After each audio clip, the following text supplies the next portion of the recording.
ఏవిటీ gold cup. చెప్పేది అర్థం కాకపోతే రుచి చూస్తే మరోలేనిది.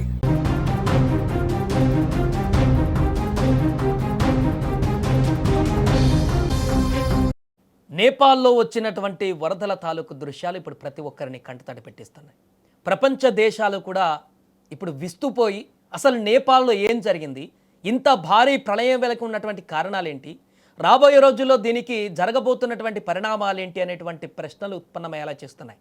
ప్రపంచం మొత్తమే విస్తుపోయి చూస్తుంది. నేపాల్లో జరిగినటువంటి ఈ ప్రళయ మృదంగము ఇప్పుడు అది తగ్గిపోయిన తర్వాత దాంట్లో నుంచి వస్తున్నటువంటి ఒక్కొక్క దృశ్యము అందరినీ గుండెలను టచ్ చేస్తుంది.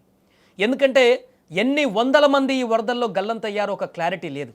అంచనాకు ఒక 500 మంది గల్లంతయ్యారని చెప్తున్నారు. కానీ ఇప్పుడు హెల్ప్ లైన్లు ఏర్పాటు చేశారు. మీకు సంబంధించిన వ్యక్తులు ఎవరైనా గల్లంతైతే లేకుంటే వారి ఆచూకీ తెలియకపోతే వచ్చి కంప్లైంట్ చేయండి అని చెప్పేసి హెల్ప్ లైన్లు అక్కడ ఏర్పాటు చేస్తే క్యూలు కడుతున్నారు.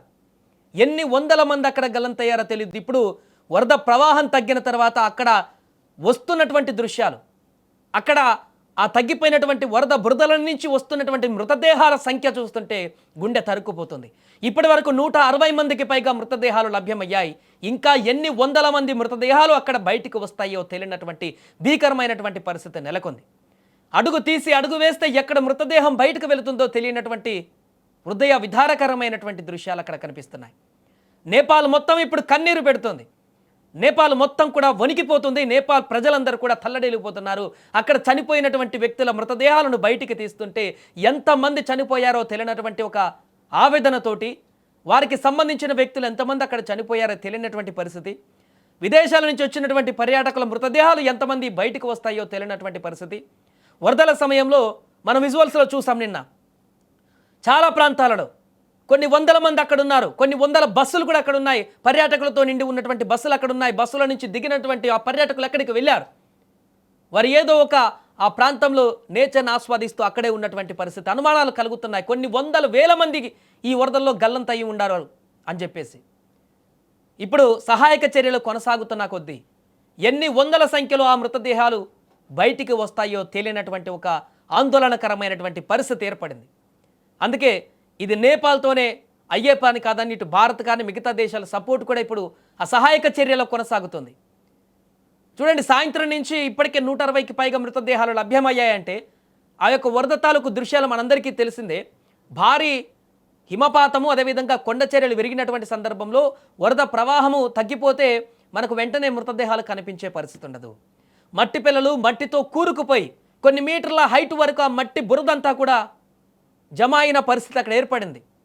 దీంట్లో ఆచూకీ దొలకనటువంటి అసలు కొన్ని ప్రాంతాలలో ఆ మృతదేహాలు కూడా బయటికి తీయలేనటువంటి పరిస్థితి ఏర్పడే అంత బురద అక్కడ చేరుకుపోయింది. కొన్ని మీటర్ల లోతు బురద చేరుకుపోయింది. ఆ మీటర్ల కింద ఎక్కడైనా మనిషి ఇరుక్కొని ఉంటే అతన్ని తీయడం కష్టమే. ఆ వ్యక్తి మృతదేహాన్ని కూడా బయటికి తీయడం కష్టమే. ఇలా మిస్ అయ్యేటువంటి వ్యక్తుల ఆచూకీ ఇంకా ఎన్ని సంఖ్యలో ఉంటుందో తెలియనటువంటి పరిస్థితి. ఇప్పటి వరకు గల్లంతైనటువంటి వారిలో 340కి పైగా విదేశీయులు ఉన్నట్టుగా తెలుస్తోంది. అక్కడ ఉన్నటువంటి స్థానికులు, ఆ పర్యాటకులను చూసేటువంటి వ్యక్తులు, స్థానికంగా ఏదో ఒక వ్యాపారం చేసుకునేటువంటి వ్యక్తులు, అక్కడ ఉండేటువంటి ఉద్యోగులు, మిగతా వారందరి లెక్కలు తీస్తే అసలు ఏం జరుగుతుంది అక్కడ అనేటువంటి ఆందోళన కొనసాగుతుంది.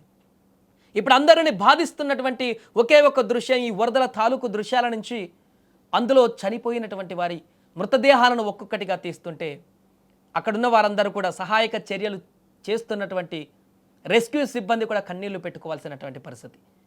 మన ఆ విజువల్స్ చూపించలేకపోతున్నాం. కొంతమంది మృతదేహాలు ఎలా ఛిద్రమయ్యాయంటే అది చూస్తే ఉలిక్కి పడేటువంటి పరిస్థితి.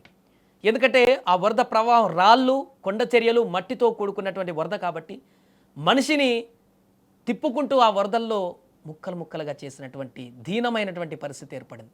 ఆ చావు ఎంత భయంకరంగా ఉందంటే ఆ వరదల్లో చిక్కుకున్నటువంటి వ్యక్తులు ఎంత నరకం అనుభవించి ఉంటారో అనేది తలుచుకుంటేనే గుండె తరుక్కుపోయేటువంటి పరిస్థితి ఏర్పడింది.